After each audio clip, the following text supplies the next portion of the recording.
What's up, everyone? Today we're going to take a look at the Marvel Legends Juggernaut Wave Rogue figure from Hasbro. Alright, so here's our figure, and again, we're not going over packaging in this wave because I don't have it, and it's just a box. You can check it out online if you really need to see it.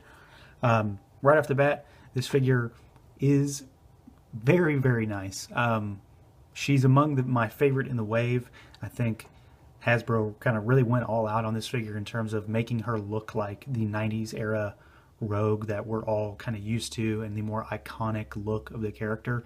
I do have one kind of gripe with this figure that stops her from being my favorite of the females. I like Kitty Pryde better just in a general sense, but Rogue really is a great figure. There's a lot going on here in terms of sculpt and paint, and just a general look of this figure is really nice. So let's take a look at Sculpt real quick. And the first thing that really jumps out is the hair and the detail that's within it, as well as the headband, and then of course the jacket. So we've got the sculpted hair, which has some nice paint work on it. It's a little sloppy towards where it starts to go from the grayish white to the brown. There's not really much of a wash in there either, and that could have helped.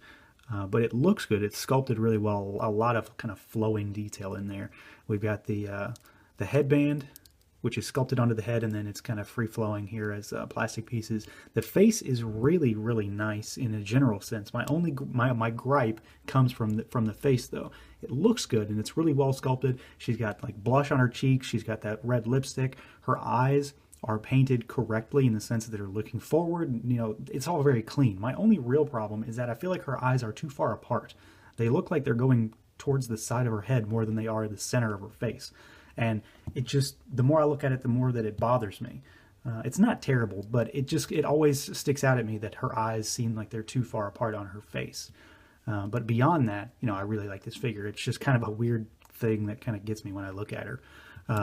So we've got the jacket, which has the X's painted on the shoulders, a lot of wrinkled texture in there, and I believe you could probably pop the jacket off. It doesn't look like it's molded to the character, but you'd have to take the arms off and the head, I believe, and then it'll just slide off. But her arms are sculpted brown, so it's just more of the chest area of the jacket that's actually a separate piece. We've got the belt that hangs at her hips, and it's got sculpted detail, pouches and whatnot, and then the painted X-Men logo. The kind of wrist cuffs are separate pieces, so they would come off if you pop the hands off. And then we've got the metallic green paint all over the body. We've got the black detailing on the chest, and it's all very clean.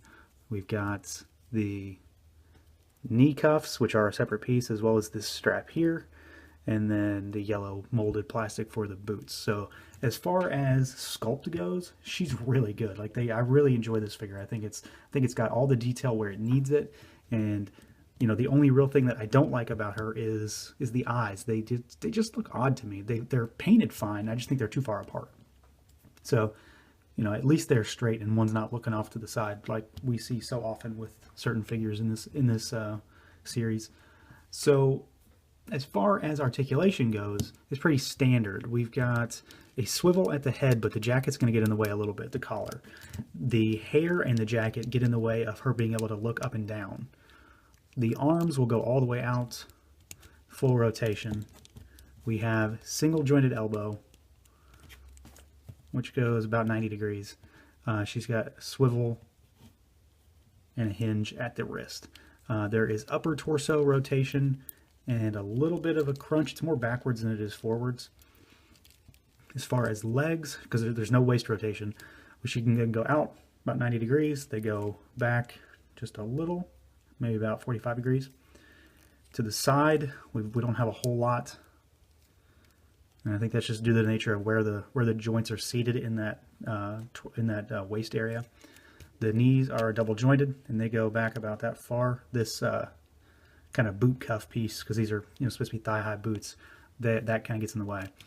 There is rocker and a bit of a hinge at the boot. Mine are kind of tight though. So she's got pretty standard articulation for a female figure. Nothing too crazy, but she has, I think, what she needs. I don't know what more they could have really given her overall. Now, as far as accessories go, I'm not going to do a whole section on this because there's really only one. She has an ungloved right hand in kind of a style pose, so that she, you know, can be doing her absorption ability on another figure. It's pretty well sculpted, and it's just a hand. You know, pop it off, it pegs right in. So that's all she comes with. There's not really much else. I mean, it's Rogue, so I don't know what else we would have gotten otherwise. Right now, overall, I really do like Rogue. She's my second favorite of the females. I like her sculpt better than I like Kitty Pryde's, but I like Kitty Pryde's face more, and that's really what puts her over the top for me. It's very, very, very small in terms of what the difference is between the two for me. Rogue is a very, very close second, so they're almost interchangeable, I would say.